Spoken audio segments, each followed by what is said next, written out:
Supreme Personality of Godhead said, fearlessness, purification of one's existence, cultivation of spiritual knowledge, charity, self control, performance of sacrifice, study of Vedas, austerity, simplicity, non violence, truthfulness, freedom from anger, renunciation, tranquility, aversion to fault finding, compassion for all living entities, freedom from covetousness, gentleness, modesty, steady determination, vigor, forgiveness, fortitude, cleanliness,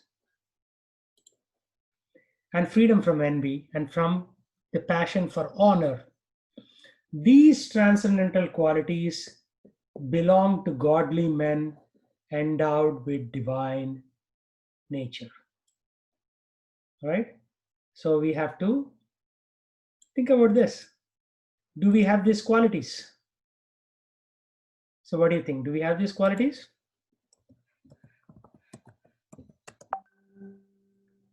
Hmm? No, Prabhu, we are very far. I am very far. We are all very far, actually. We are all very far. I mean, we are maybe doing one thing, cultivation of spiritual knowledge. So we are doing this Bhagavad Gita class. Once in a while, we may do some charity, but we should do more charity, especially charity to Krishna conscious activities. That is called above the three modes of material nature. Usually, charity done to a improper person will give you negative karma. If somebody wants to drink alcohol and you do charity, you'll get the karma of his drinking alcohol, right? So, yeah, truthfulness. Are we truthful? We cannot be truthful in the modern world. Most of the things we say are lies, especially if you are in marketing for a company. You are paid to say lies. You are paid to, uh, you know, massage the truth, as they say. They won't say it's a lie, but massage the truth. Especially when we go for a job interview, our resume is not perfectly truthful. Because if it's perfectly truthful, you won't get a job. So we have to tell what the other fellow wants to hear. Otherwise, the fellow won't give you a job. So what do? Right? So these are the qualities that Krishna himself is saying, the Supreme Lord is saying. If you want to be thought of as a divine person, then you have to have these qualities. Right? So if you don't have the qualities, we better get those qualities. So we can do some rating. Where do I stand? Right? In each one of these, we can give our self rating from a scale of 1 to 10.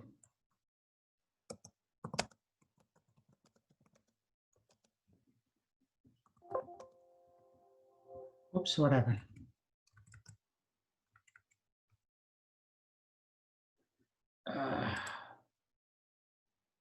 What happened to the Excel? Did I close it? Looks like it.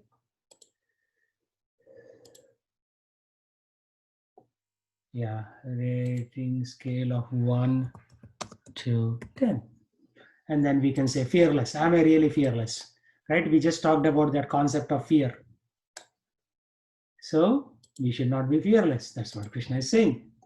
That is a negative quality to be fearful. So maybe I can give myself a rating of 2 out of 10. Purification, maybe I can say, oh, maybe I am not really 5, maybe 3. Cultivation of spiritual knowledge, maybe 3. Charity, maybe 3, like that. And then we realize, hey, Baba, I have to go to 10. I'm like way beyond, way behind in my journey. Right? Renunciation. Renunciation means giving up NATO principle. Not attached to objects. Remember, we talked about NATO, not attached to objects. Self-control. Are we controlled? Yeah, we are controlled when everything is going well.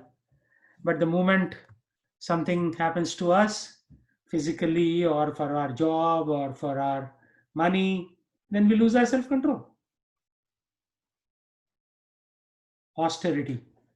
Means eating less, sleeping less, fasting, doing chanting of Hare Krishna mantra is also an austerity, because your tongue doesn't want to chant it. Your tongue wants to talk about some movie or something like that. But to not talk about a movie and talk about Krishna is austerity. Simplicity, we talked about this also earlier.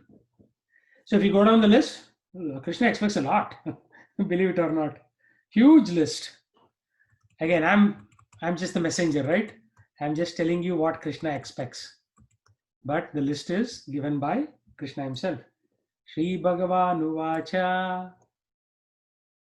Abhayam. Bhayam means fear. Abhayam, no fear. Sattva Samsuddhir.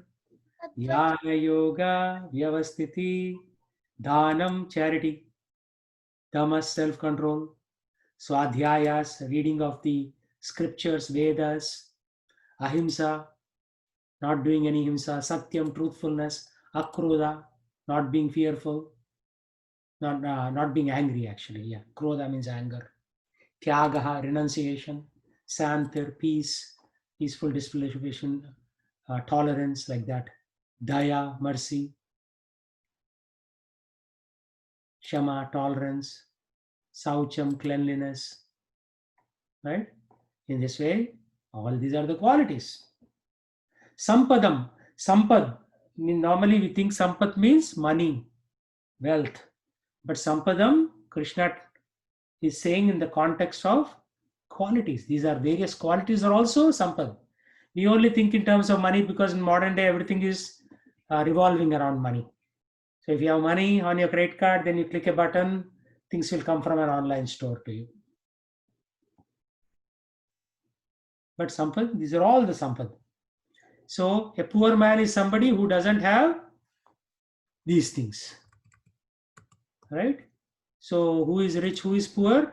If you don't have these things, if you don't have determination, if you don't have gentleness, if you don't have tranquility or tyaga, renunciation, then you are poor, according to Lord Krishna. So by that measure, the whole world is poor, very, very poor. Yeah, some people have money due to some past charity or some past karma, right? The entire country is going poor, but the top 5 companies are getting richer, like Amazon, Microsoft, Google. Their stock is growing up and up and up, no stopping. In 4 months, Amazon went from 1600 to 3000. Microsoft went from 160 to something like 208. So when everybody else is becoming poor, these companies are getting rich, because that is the nature of our society.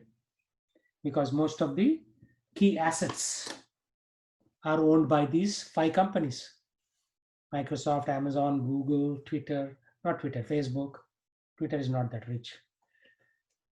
So everybody else is poor, actually. These are sampada. Do we have these sampadam qualities? No, we are all poor. Okay. Vijay Mataji, please read this. Okay, Prabhu. In the beginning of the 15th chapter. No, I want to read it. Okay. No, wait.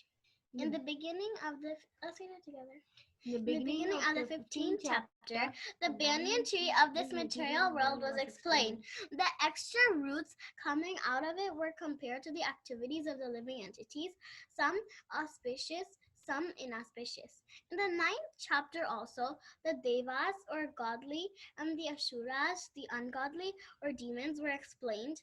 Now, according to the Vedic rites, activities in the mode of goodness are considered auspicious for progress on the path of liberation, and such activities are known as Daivi Prakriti, transcendental by nature. Those who are situated in the transcendental nature, make progress on the path of liberation. For those who are acting in the modes of passion and ignorance, on the other hand, there is no possibility of liberation. Either they will have to remain in this material world as human beings, or they will descend among the species of animals or even lower life forms. In this 16th chapter, the Lord explains both the transcendental nature and its attendant qualities, and the demoniac nature and its qualities. He also explains the advantages and disadvantages of these qualities. The word abhijatasya, in reference to one born of transcendental qualities or godly tendencies, is very significant. To beget a child in a godly atmosphere is known in the Vedic scriptures as Garbhadana Samskara. If the parents want a child in the godly qualities, they should follow the 10 principles recommended for the social life of the human being. In Bhagavad Gita, we have studied also before that sixth life before begetting a good child is Krishna himself. Sex life is not condemned provided the process is used in Krishna consciousness. Those who are in Krishna consciousness at least should not beget children like cats and dogs, but should beget them so that they may become Krishna conscious after birth. That should be the advantage of children born of a father and mother absorbed in Krishna conscious. The social institution known as Varnashrama Dharma, the institution dividing society into 4 divisions of social life and 4 occupational divisions or castes, is not meant to divide human society according to birth. Such divisions are in terms of educational qualifications. They are to keep the society in a state of peace and prosperity. The qualities mentioned herein are explained as transcendental qualities meant for making a person progress in spiritual understanding so that he can get liberated from the material world. In the Varnashrama institution, the sannyasi, or the person in the renounced order of life, is considered to be the head or the spiritual master of all social statuses, and orders. A brahmana is considered to be the a brahmana is considered to be the spiritual master of the 3 other sections of a society, namely the kshatriyas, the vaishyas, shudras, but a sannyasi, who's on the top of the institution, is considered to be the spiritual master of the brahmanas. Of the Brahmanas also. So the sannyasis are the spiritual master of the brahmanas? Yes, first read it. You can ask questions later. The brahmanas also. For a sannyasi, the first qualification should be fearlessness. Because a sannyasi has to be alone without any support or guarantee of support, he has simply to depend on the mercy of the Supreme Personality of Godhead. If one thinks, after I leave my connections, who will protect me? He should not accept the renounced order of life. One must be convinced that Krishna. Fully convinced. One must be fully convinced that Krishna, or the Supreme Personality of Godhead, in his localized aspect as Paramatma, is always within, and that he is seeing everything, and he always knows that one intends to do, what one intends to do. One must thus have firm conviction that Krishna is as Paramatma will take care of a soul surrendered to him. I shall never be alone, one should think. Even if I live in the darkest regions of a forest, I shall be accompanied by Krishna, and he will give me all protection. That conviction is called abhayam, fearlessness. This state of mind is necessary for a person in the renounced order of life. Then he has to purify his existence. There are so many rules and regulations to be followed in the renounced order of life. Most important of all, a sannyasi is strictly forbidden to have any intimate relationship with a woman. He is even forbidden to talk with a woman in a secluded place. Lord Chaitanya was an ideal sannyasi, and he was at Puri. When he was at Puri, And when he was at Puri, his feminine devotees could not even come near to offer their respect. They were advised to bow down from a distant place. This is not a sign of hatred for women as a class, but it is a stricture imposed on the sannyasi not to have any close connections with women. One has to follow the rules and regulations of a particular status of life in order to purify his existence. For a sannyasi, intimate relations with women and possession of wealth for sense gratification are strictly forbidden. The ideal sannyasi was Lord Chaitanya himself. And we can learn from his life that he was a very strict in regards to women. Although he is considered to be the most liberal incarnation of Godhead, accepting the most fallen conditioned souls, he strictly followed the rules and regulations of the sannyasa order of life in connection with association with women. One of his personal associates, namely Chota Haridasa, was associated with Lord Chaitanya along with his other confidential personal associates. But somehow or other, this Chota Haridasa looked lustily on a young woman, and Lord Chaitanya was so strict that he at once rejected him from the society of his personal associates. Lord Chaitanya said, for a sannyasi or anyone who is aspiring to get out of the clutches of material nature and trying to elevate himself to the spiritual nature and go back home, back to Godhead, for him, looking toward material possessions and women for sense gratification, not even enjoying them, but just looking toward them with such a propensity, is so condemned that he had better commit suicide before experiencing such illicit desires. So these are the processes for purification. Can I read from here? No. The next item is Jnana Yoga. The next item is Jnana Yoga Vyavastiti. Being engaged in the cultivation of knowledge, sannyasi life is meant for distributing knowledge to the householders and others who have forgotten their real life of spiritual advancement. A sannyasi is supposed to beg from door to door for his livelihood, but this does not mean that he is a beggar. Humility is also one of the qualifications of a transcendentally situated person, and out of sheer humility, the sannyasi goes from door to door, not exactly for the purpose of begging, but to see the householders and awaken them to Krishna consciousness. This is the duty of a sannyasi. If he is actually advanced, and so ordered by his spiritual master, he should preach Krishna consciousness with logic and understanding. If one is not so advanced, he should not accept the renounced order of life. But even if one has accepted the renounced order of life without sufficient knowledge, he should engage himself fully in hearing from a bona fide spiritual master to cultivate knowledge. A sannyasi, or one in the renounced order of life, must be situated in fearlessness, sattva samshuddhi, purity, and jnana yoga, knowledge. The next item is charity. Charity is meant for the householders. The householders should earn a livelihood by an honorable means and spend 50% of their income to propagate Krishna consciousness all over the world. Thus, a householder should give in charity to institutional societies that are engaged in that way. Charity should be given to the right receiver. There are different kinds of charity, as will be explained later on. Charity in the modes of goodness, passion, and ignorance. Charity in the mode of goodness is recommended by the scriptures, but charity in the modes of passion and ignorance is not recommended because it is simply a waste of money. Charity should be given only to propagate Krishna consciousness all over the world. That is charity in the mode of goodness.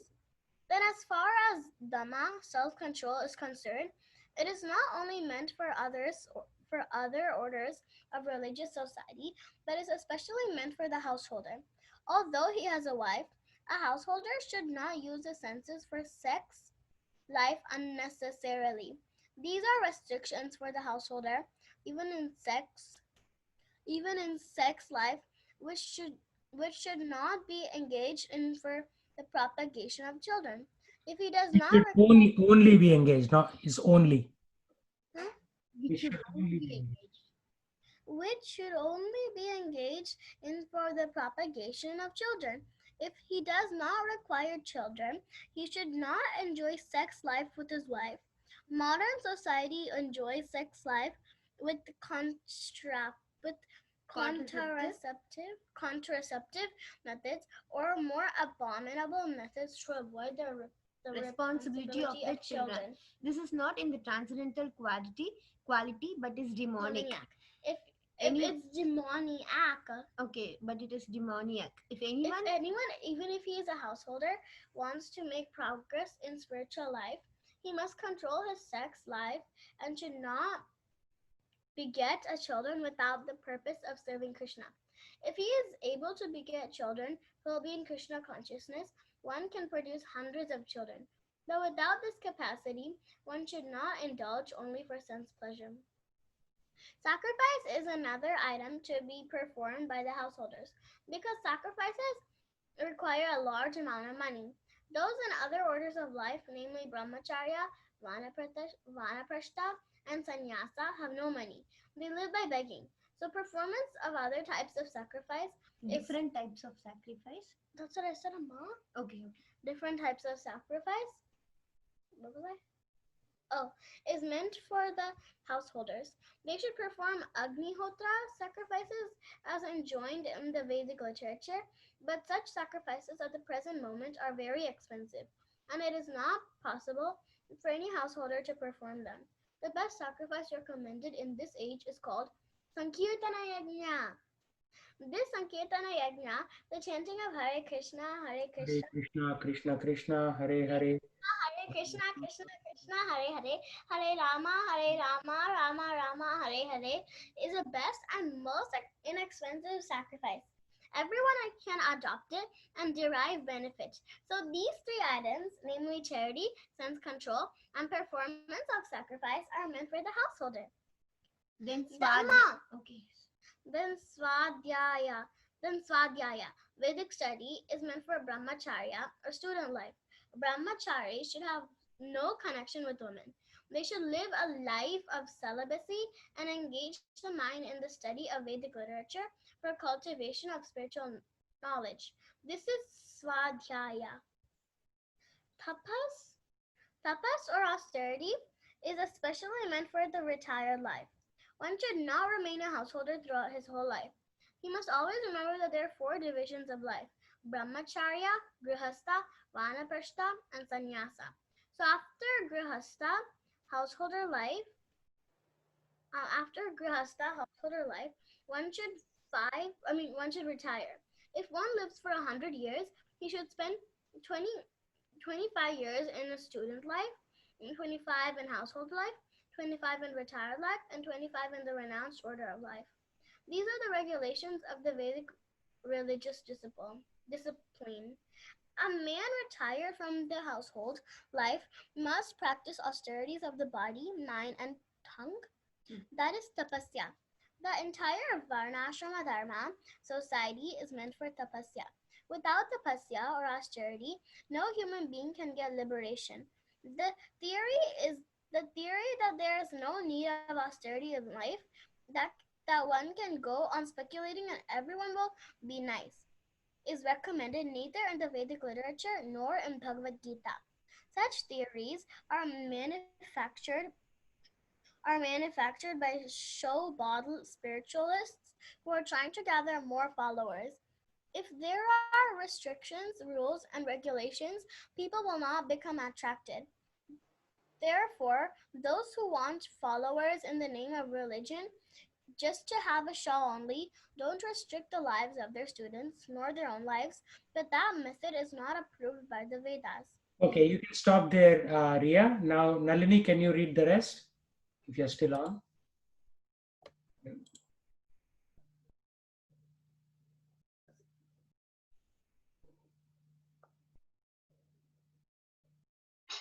As far as the Brahminical quality of simplicity is concerned, not only should a particular order of life follow this principle, but every member, be he in the Brahmachari ashrama, Gruhastha ashrama, Vanaprastha ashrama, or Sannyasa ashrama, one should be very simple and straightforward. Ahimsa means not arresting the progressive life of any living entity. One should not think that since the spirit spark is never killed, even after killing of the body, there is no harm in killing animals for sense gratification. People are now addicted to eating animals in spite of having an ample supply of grains, fruits, and milk. There is no necessity for animal killing. This injunction is for everyone.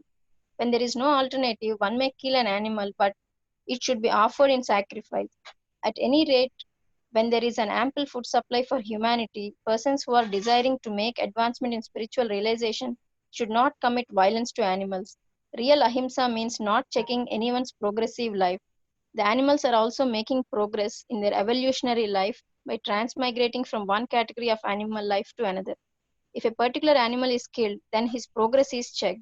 If an animal is staying in a particular body for so many days or so many years and is untimely killed, then he has to come back again in that form of life to complete the remaining days in order to be promoted to another species of life. So their progress should not be checked simply to satisfy one's palate. This is called ahimsa. Satyam. This word means that one should not distort the truth for some personal interest. In Vedic literature, there are some difficult passages, but the meaning or the purpose should be learned from a bona fide spiritual master. That is a process for understanding the Vedas. Shruti means that one should hear from the authority. One should not construe some interpretation for his personal interest. There are so many commentaries on Bhagavad Gita that misinterpret the original text. The real import of the word should be presented, and that should be learned from a bona fide spiritual master. Akrodha means to check anger. Even if there is provocation, one should be tolerant, for once one becomes angry, his whole body becomes polluted. Anger is a product of the mode of passion and lust, so one who is transcendently situated should check himself from anger. Apaishuna means that one should not find fault with others or correct them unnecessarily. Of course, Emergency.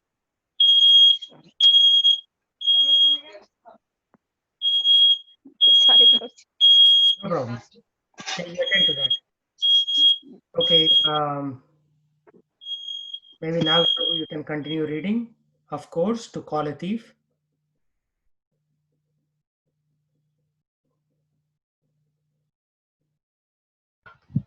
Hare Krishna Prabhu. Of course, to call a thief is not fault finding, but to call an honest person a thief is very much offensive for one who is making advancement in spiritual life. Hri means that one should be very modest and must not perform some act which is abominable. Akaphalam determination means that one should not be agitated or frustrated in some attempt. There may be failures in some attempts, but one should not be sorry for that. He should make progress with patience and determination. The word tejas used here is meant for the Kshatriyas. The Kshatriyas should always be very strong to be able to give protection to the weak. They should not pose themselves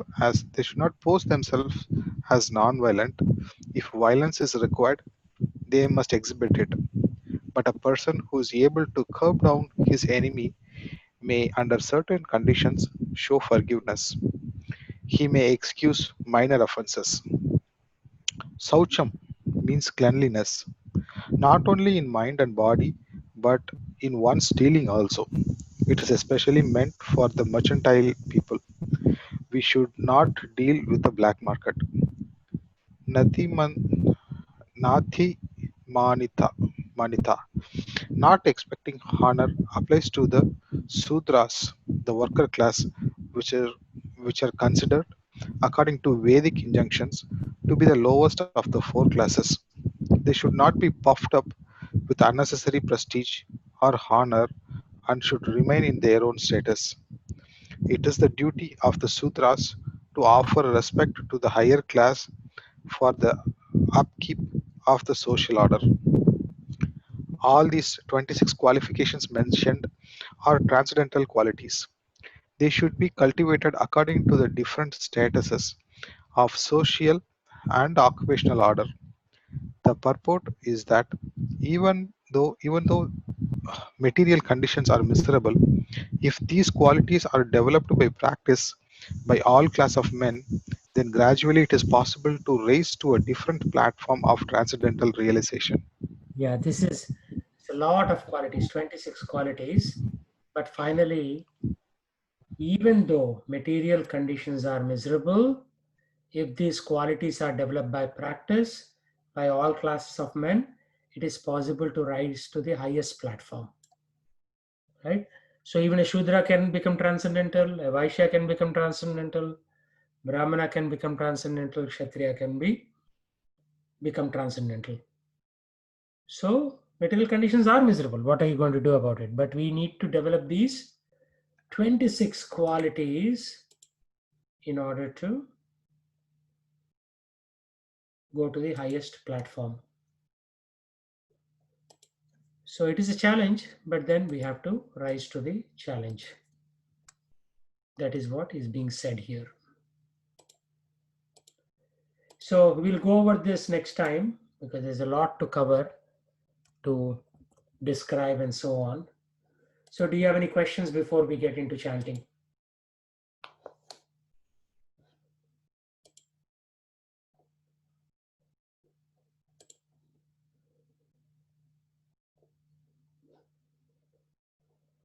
Okay.